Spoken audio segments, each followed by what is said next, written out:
in East Prussia following World War II. In about March 1946, less than a year after the end of the war, a church member who found herself in an area no longer controlled by the government under which she had resided.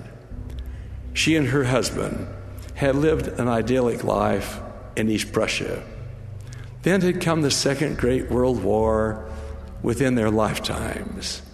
Her beloved young husband was killed during the final days of the frightful battles in their homeland, leaving her alone to care for their 4 children.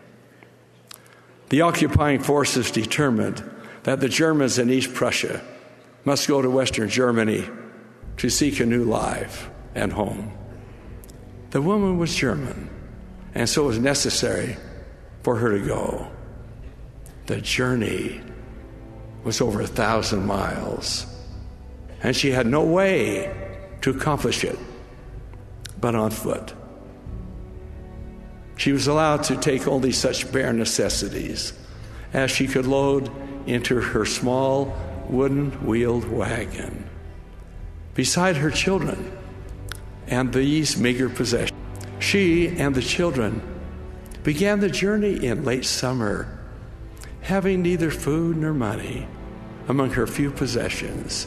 She was forced to gather a daily subsistence from the fields and forests along the way. She was constantly faced with dangers from panic-stricken refugees and plundering troops. As the days turned into weeks and the weeks to months, the temperatures dropped below freezing. Each day, she stumbled over the frozen ground. Her smallest child, a baby in her arms, her 3 other children struggled along behind her, with the oldest 7-year-old pulling the tiny wooden wagon containing their belongings. Ragged and torn burlap was wrapped around their feet, providing the only protection for them, since their shoes had long since disintegrated. Their thin, tattered jackets covered their thin, tattered clothing, providing their only protection against the cold. Soon, the snows came, and the days and nights became a nightmare. In the evenings, she and the children would try to find some kind of shelter, a barn or a shed, and would huddle together for warmth, with a few thin blankets from the wagon on top of them. She constantly struggled to force from her mind overwhelming fears that they would perish before reaching their destination. And then, one morning, the unthinkable happened. As she awakened, she felt a chill in her heart. The tiny form of her 3-year-old daughter was cold and still, and she realized that death had claimed the child.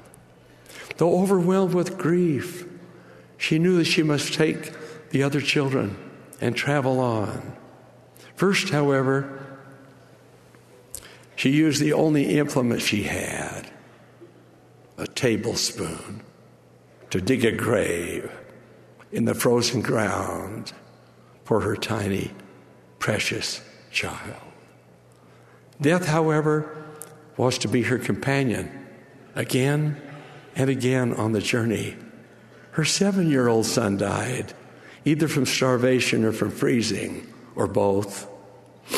Again, her only shovel was the tablespoon, and again she dug hour after hour to lay his mortal remains gently into the earth. Next, her 5-year-old son died, and again she used her tablespoon as a shovel. Her despair was all-consuming. She had only her tiny baby daughter left, and the poor thing was failing. Finally, as she was reaching the end of her journey, the baby died in her arms. The spoon was gone now. So hour after hour, she dug a grave in the frozen earth with her bare fingers. Her grief became unbearable. How could she possibly be kneeling in the snow at the graveside of her last child? She had lost her husband and all her children.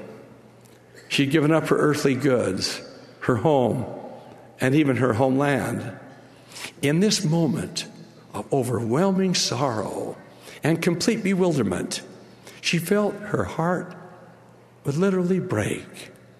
In despair, she contemplated how she might end her own life, as so many of her fellow countrymen were doing.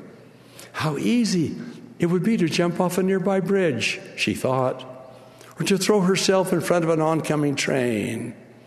And then, as these thoughts assailed her, something within her said, "Get down on your knees and pray."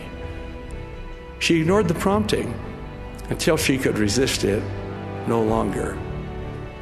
She knelt and prayed more fervently than she had in her entire life. "Dear Heavenly Father, I do not know how I can go on.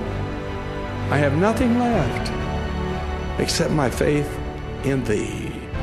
I feel, Father, amidst the desolation of my soul, an overwhelming gratitude for the atoning sacrifice of Thy Son, Jesus Christ. I cannot express adequately my love for Him. I know that because He suffered and died, I shall live again with my family. That because He broke the chains of death, I shall see my children again and will have the joy of raising them. Though I do not at this moment wish to live, I will do so, that we may be reunited as a family and return together.